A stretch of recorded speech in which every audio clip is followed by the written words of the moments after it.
Now, when I had my fresh start, it did not mean that I didn't have any more problems. My problems have increased since my fresh start. They have grown into a storm.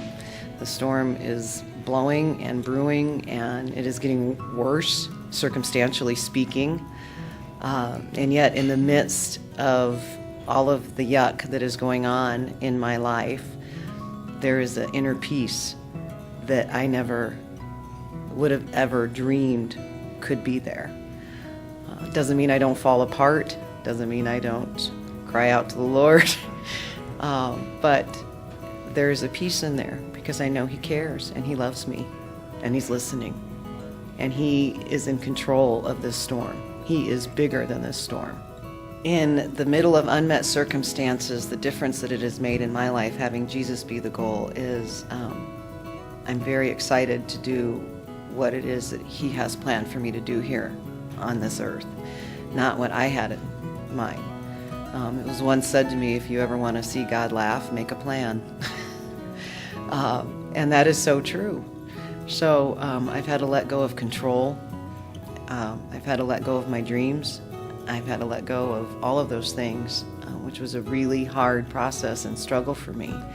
But to know that I'm living to His glory and living out what He has planned for my life, that is the reward. I had thought in the past that, I know biblically speaking it says to forgive and keep forgiving and forgive and forget and cancel the debt. And what does that mean? And how can you forget? And you don't forget. It doesn't mean you all of a sudden have amnesia and, I don't remember you ripping my heart out and stomping all over it. Yes, you do, but it doesn't have that control over you anymore. You can recall that offense. You've already let it go to Him. He has it now, and it doesn't control you, and you don't feel that pain.